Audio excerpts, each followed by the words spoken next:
Hello and welcome back to Whit Tips. Today we're looking at part 2 of the supernatural Macbeth entitled False Creations, and today we're going to be looking at how Shakespeare uses hallucinations as symbols within his play, The Tragedy of Macbeth. Before we start then, let's have a look at some key vocabulary. We talked last time about the term supernatural, and that's the theme that links together these series of videos/lessons. And the supernatural is something that we said, just as a reminder, that is beyond human comprehension, something that is beyond the laws of humanity. And we talked about that in relation to the witches last time as well. And today we're going to be looking at it in terms of hallucinations. And a hallucination, as it says, is something somebody may see, but is actually not there, not real, not tangible. A director, then, and we've got to remember that Macbeth is a play, and we've got to deal with that play as a construct as a whole. A director has got a choice to make about whether or not some of the hallucinations that's referenced in the play are actually there and appearing on stage or not, or whether they are just within the character's minds. Okay, each of the hallucinations in turn in the play becomes symbols, and symbolism and symbols within literature are objects that are used to represent a bigger idea, if you will, or a different quality, or something that takes on a deeper, more significant meaning. So we'll be thinking about what each hallucination within the play symbolises as we go throughout here as well. So the first hallucination that we'll look at is a contentious one because it's the witches again. We talked a lot in the last video about the witches and whether they're real or not. If it wasn't for Banquo, then we would probably say that the witches are a product of Macbeth's overactive imagination, and he does have an overactive imagination throughout the play. Yet we go back to this quotation after they've met the witches. Banquo says about eating on the insane root some kind of hallucinogenic herb, perhaps that they may have eaten, that takes reason prisoner. So he even doubts the fact that he's seen the witches and whether the witches are real or not. We've got, and I suppose Shakespeare poses this question to us as an audience, we've got to make the decision: are the witches real, or are they an hallucination? Are they a product of an overactive mind in terms of Macbeth and Banquo? A lot of people believe the witches to be own characters in their own right and not hallucinations. The reasons that they give for that is that we meet the witches before we meet Macbeth and Banquo, and we see them in their own right on the stage as well, along with the goddess of witchcraft, Hecate, that we talked about in the last video. So Shakespeare really does delve into the fantastical element here again when he portrays these witches. But I suppose Shakespeare even has the audience doubting whether witches do exist actually within Jacobean society, within our own mind, within Macbeth's mind. There is a question there, and I think as we read this play we have to bear that just as a question perhaps: are the witches real or not? Do they exist in Macbeth's head? Do they exist in Jacobean society or not? So if the witches are a contentious hallucination in the play, then the next one definitely isn't. It's probably the most famous soliloquy from the play Macbeth, and it's the one where Macbeth sees a floating dagger just before he kills King Duncan. And you can see here the use of the rhetorical question, Shakespeare's use of the rhetorical question: is this a dagger I see before me, the handle turned toward my hand? And Macbeth here is faced with this dilemma. Does he kill King Duncan? He's got this battle between fate and free will. Does he kill King Duncan, which is probably an act of free will more than fate? And does he yield to his wife, Lady Macbeth, who's emasculated him and beaten him into this point of contemplation here, after he's just proclaimed that we will proceed no further in this business? Or should he let nature take its true course? And that might be that as Duncan dies, he may become and he may inherit the king, and the witch's prophecies may come true. But Macbeth is ambitious, that's his tragic flaw, and he's driven on. So this imaginary dagger that he sees floating before him becomes too much to resist, and he takes the nearest way, much to Lady Macbeth's surprise. We know then that the dagger is an hallucination because Macbeth tells us so. Shakespeare tells us through his character Macbeth. Key quotations here then: it becomes a dagger of the mind. And I suppose that's important because this idea of a dagger and the connotation of a dagger as being something quite sharp, quite dangerous, fatal as well. Shows the kind of torture and the pain that he feels in his head at the decision that he's mulling over within this soliloquy. He also goes on to call it a false creation, so we know definitely that this dagger does not tangibly exist. So that's quite an important one again. It proceeds from his heat-oppressed brain, and this is this idea that Macbeth's almost kind of sickly, I suppose. The heat-oppressed brain is kind of a reference to a fever in Jacobean times. So Macbeth is perhaps he's definitely sweating over this decision, but he's hot and his head feels hot, and he's probably got himself into a bout of sickness just about this decision that he has to make here. It makes him sick to think that he has to go through with it, but also he can't live with the consequences of not going through with it because he needs the power, and he requires the power to overcome some of the things that he lacks, the masculinity, and how that's been stripped away from him by Lady Macbeth as well. The dagger, as this soliloquy goes on, changes as well. Okay, magically changes in terms of his hallucinations. Well, what he sees as a floating dagger with his handle turned towards his hand, then going and moving inside his head, and then when it comes back out again from inside of his head, we see that it has changed. It's now a dagger, but on this blade there are gouts of blood, little specks of blood, which signals to him, I suppose, that that's his decision pretty much made at this point. He's going to go through with it, and as we know from later on in the play, blood will have blood, and this is going to be the start of Macbeth's tragic downfall here. He uses euphemisms as well. He talks about it as an instrument rather than a dagger. That's something that helps him, I suppose, deal with what it is that he's got to try and do. But all in all, this is an optical illusion, and one that is torturing Macbeth within this scene, and Shakespeare uses to show that this has not been an easy decision for him. And I suppose that's quite important for us later on, especially at the end of the play, when we do feel a little bit of sympathy for this character, because without doubt this is an evil character here. So we do have to bear that in mind, but I suppose the fact that he doesn't just go straight into it like Lady Macbeth wants him to, but he kind of tortures him and he turns it over in his mind, helps us to feel a little bit of sympathy for his character. So the dagger then becomes a symbol of Macbeth's decline throughout the play. If we compare the symbol of the dagger to other symbols, it links quite nicely to the beginning of the play. Before we even meet Macbeth in Act 1, Scene 2, we hear about his brandished shield, this big sword that he has, which smokes with bloody execution. He is a big, brave soldier. He's everything a Jacobean man should be in this respect: loyal, brave, courageous, skilled fighter. And yet, only a few scenes later, we see him not with a sword, not with a dagger at this point, but an imaginary dagger, something that's not even really there. And we can see his kind of descent into cowardice, his loss of masculinity that's been stripped away from him by Lady Macbeth. And that continues to grow, will maybe fluctuate throughout the rest of the play as we go on. The other quotation you can see here is from Banquo's Ghost Scene, which we'll talk about in a second, where Lady Macbeth talks about the drawn dagger, this moment of indecision that he's confided, probably misguidedly, with Lady Macbeth. It comes back to haunt him. This scene further, I suppose, magnifies his weakness and his cowardice to his wife. Lady Macbeth doesn't have sympathy for him here. She uses it again to beat him with later on, and to further chastise him and further emasculate him. So this dagger also becomes a very important symbol for Macbeth's manhood as well. It's almost like a phallic symbol here. It's declined somewhat. There are lots of hints about Macbeth's perhaps impotency throughout this play as well, which we might talk about in future videos. But the dagger as a symbol for Macbeth's manhood, his masculinity.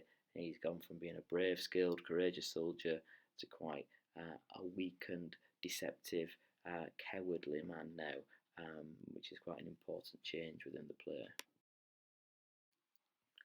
So the next hallucination within the play is Banquo's Ghost from Act 3, Scene 3, the banquet scene. A lot of Jacobean and Elizabethan playwrights did use ghosts. Shakespeare, in his earlier plays, I think the first time he used the ghost was in Richard III. Um, a lot of ghosts appeared in sleep in Shakespeare's earlier plays. So, as a character was sleeping, a ghost would then appear in a dreamlike state. However, as the plays went on, ghosts moved out of headspace and dream space into a conscious space, if you will. So they became more of symbols of one's actions. And they didn't just come to haunt you in your sleep, they could come to haunt you in your everyday life as well. So, like I said, these ghosts then they changed, they became often symbols of one's crimes and deeds, and very much now we see in the play that the hallucinations are very much fitting the individual. So, Banquo's ghost is only visible to Macbeth because they are Macbeth's actions. He's told Lady Macbeth to be innocent of the knowledge, dearest Chuck. She has nothing to do with this. And what's important here is the use of staging. We see the ghost of Banquo sitting in Macbeth's place as a reminder of this. This is here. This ghost is here. This supernatural being has appeared because of Macbeth's actions, and it sits in his place as a reminder of that, which is important as well. When we look at the ghost and we look at Macbeth's language, like I said, Macbeth is the only person that can see the ghost on stage. A director still has that choice of whether they include the ghost or leave that chair empty. But Macbeth's language, what it is that he can see, and whether we can see it on stage or not, is something that is truly terrifying, truly horrifying, as well. And the fact that he's talking about the gory locks, this idea that the head of this ghost is covered in blood and it's all matted together. It becomes a terrifying, horrifying sight for Macbeth, and it's haunting to him. This is not something pleasing to look at whatsoever. It's something that is sheerly terrifying, but it's only there because of a product of his actions and what he has done in the murder and sanctioned the murder of his best friend, Banquo.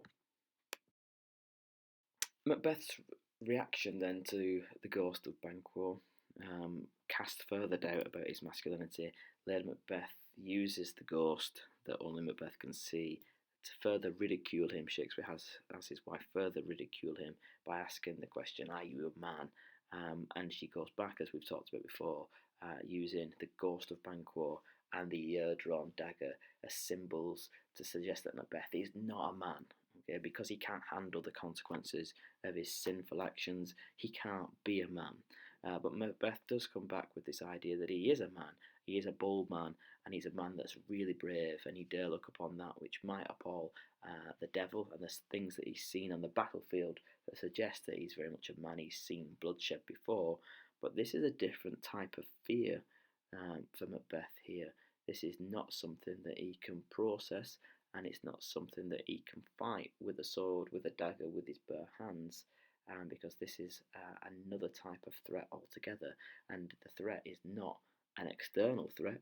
The threat comes from within, and that's going to be Macbeth's downfall. It's the internal threat. It's this fall into this kind of psychosis from Macbeth, and there's an inability to handle this, which causes him threat. So the ghost of Banquo does symbolise his guilt, but it also symbolises more than that. It symbolises and becomes a metaphor for his lack of masculinity, his inability to handle it, as well as what he's done. And it won't go away. The staging of this and the use of stage directions becomes very important here from Shakespeare. He uses supernatural to chastise his characters for his crimes, like we've said, but the ghost is there, and then it goes, and then it returns, and then it goes again. So when it re-enters, this time there is, I suppose, a longer look at it from Macbeth. There's more comprehension, I suppose, of it from Macbeth to some degree.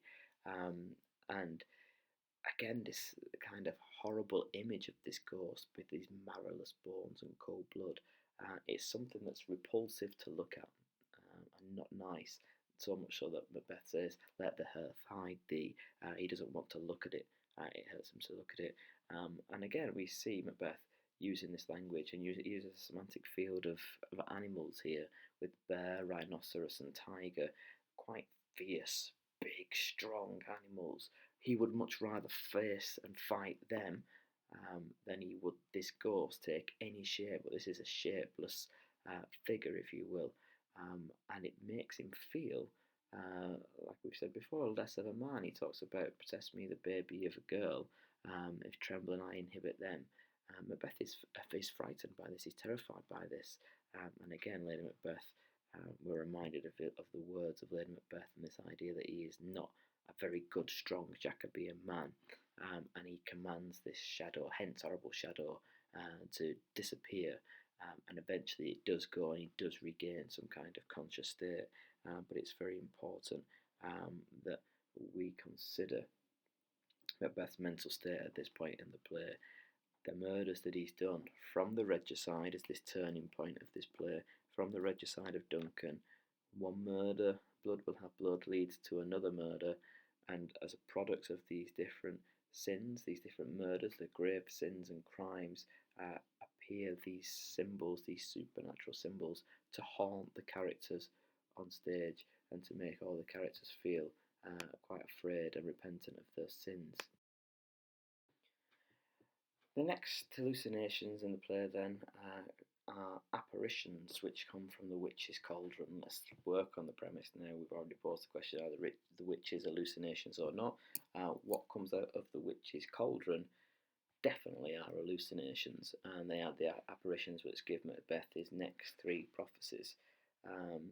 We have three different apparitions that come out of the cauldrons. The first one is an armed head, the second one a bloody child, and the third one a child crowned with a tree in his hand. These then become symbols for different things. First of all, let's have a look at them and think about the events of the play. So the first apparition, an armed head, might foreshadow Macbeth's downfall at the end of the play.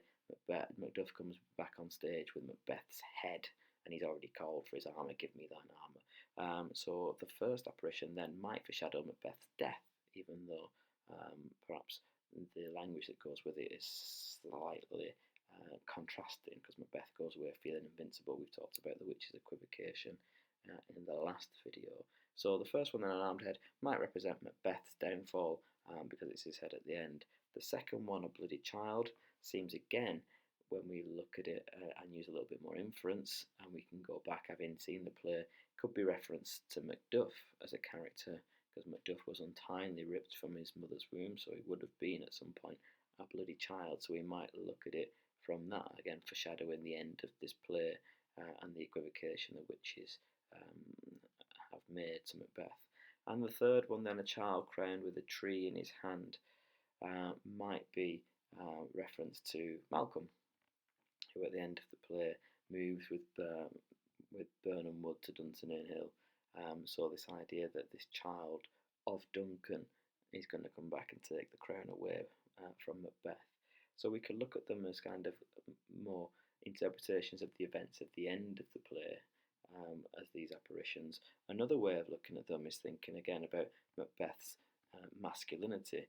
So the first apparition, an armed head, we might link back to the beginning of this play and think about Macbeth and his armour and the skill that he had as a soldier and the power that he had at the beginning of the play as well. The second one then, another rereading of A Bloody Child, might remind us of Macbeth's lack of masculinity, his impotency, again, and the fact that this bloody child might symbolise the child that Macbeth never was able to produce. There is hints and textual readings to suggest that the Macbeths may have lost a child, or the Macbeths have never had a child, and that there is a symbol of Macbeth's lack of masculinity there. He's not been manly enough to produce a child, which is a Jacobean flaw. And the third one then, about the child crowned with a tree in his hand, we might look at that and we might think about the fleeting power that he's had. Now the crown, he's had this taste of power, but it was never going to last. It was something that was only temporary, and therefore Macbeth's power is going to drain towards the end of it as well. So there's different ways of looking at what these apparitions symbolise, but without doubt there are hallucinations of things that appear out of the cauldron and then descend back in as the witches use their magic to make these things appear. And the last one, we talked about this in the last video, this procession, if you will, of 8 kings, and the ghost of Banquo making another return for Macbeth, haunting him again for his actions, mocking him. We have this kind of mockery language used in the speech when Macbeth was talking about Banquo's ghost, but this mockery, again, Macbeth's power, this mocking of Macbeth's power, his power is only temporal, it's not something that's going to last forever, whereas Banquo's will, and we know that as it comes down with the glass, which we said was a mirror, is showing King James, who would trace his lineage back and would be the king in line of the throne. So it's quite an important thing politically to make within this play, this point that you can't steal the throne. The throne is something with the divine right of kings that must be naturally inherited. So that's quite an important political point that Shakespeare was making as well. The final hallucination in the play then belongs to Lady Macbeth. And it's the spot of blood, the damned spot of blood in her hand as she's sleepwalking round the castle at night. The relationship between the Macbeths has become very strained at this point. Macbeth has retreated or removed himself away from Lady Macbeth and is focusing on the battle that is to come. Lady Macbeth, for someone that was so strong at the beginning of the play, has now had a complete switch. This kind of monster that she's made in Macbeth is out of control. And she can't get the lid back on of the creation that she's released, and the evil that she's released from within Macbeth, who ironically she thought was too full of the milk of human kindness, is now actually not. He's perhaps more full of the gall that she wanted from the spirits at the beginning of this. But her hallucination is a spot of blood in the middle of her hand, and again that is a symbol of the guilt. It's a symbol of her role in this. She has blood on her hands too. She is not guiltless at all in this. She played her part in the regicide of King Duncan, and she must also pay the price for this. Shakespeare must deal with them. Shakespeare has to make a point that nobody that's committed a crime, anybody that's committed a crime against the monarchy must be dealt with. He must send that political message out within this play. People can't be plotting to overthrow kings and queens and getting away with it. They must be dealt with, and the punishment is death. And Lady Macbeth again is about to commit the gravest of sins, which is suicide, the last grave sin that she could commit. So the damned spot, damned obviously got religious connotations. She is eternally damned now, and she knows where she is going because she says that hell is murky, and she believes that she's living a hell, I suppose, here on earth, a real life hell now that she's living in. She can't handle with that, so she's thinking, if this is hell on earth, I might as well just take my life now, and off I go into the next world, because I am eternally damned. She talks about the smell of the blood, so even though she's washed it, which is ironic again, because she talks about at the beginning of the play, Macbeth, all he needs to do is to wash his hands and a little water clears of this deed. At the end, there's nothing on her hands apart from this hallucination that she can see, but she can't just see it, she can smell it. She can smell the blood, and all the perfumes of Arabia can't disguise the stink of guilt that Lady Macbeth now has upon her person, and it won't sweeten her little hand. An important adjective there, little, to pre-modify her hand there, because at the beginning of this play she pleads again to be unsexed. We're reminded here of her femininity and her weakness, just like Macbeth's, I suppose, weak because he's not a fully blown Jacobean man, and he fluctuates between being masculine and not very masculine at all, quite feminine. We see Lady Macbeth's return to femininity here, and Shakespeare's reminder of her little hand here before the knocking comes, and again it's off to bed, because what's done cannot be undone. They've committed the sin now between the pair of them, the killing of Duncan, which has started all this, and that symbol of the blood becomes a motif throughout the play, and it's something that neither of them are able to shed and get away from. So the supernatural becomes punishment for both of them. Okay, these hallucinations that they can see in sleep and in conscious states are there as reminders of the inner turmoil and torture, the psychological torture that they go through, and the suffering that they go through because of their actions. And Shakespeare really wants us to think about our actions and making sure that we make good, moral, right actions as opposed to evil, treacherous, immoral ones as well. That's very important. Finally, then, the big question is always why? Why has Shakespeare included the supernatural elements that he has? Again, if you look at the two examples that I've given you there, important things to know are, first of all, the author, so we can deal with the text as a construct. It has a purpose, it has to do all the elements that he's put in there, so these hallucinations serve a purpose for us.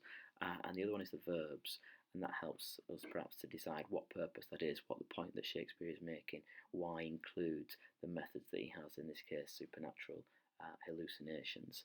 And more often than not, they serve as some kind of warning, and that's an important way to think about the hallucinations.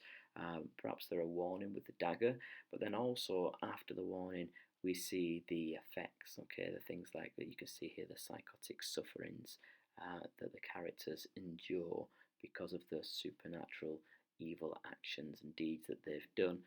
So always, again, when you're looking through these examples, I won't read them to you, you can read them in your own time. Try and think about why. Why has the writer included the elements that they have done? Okay.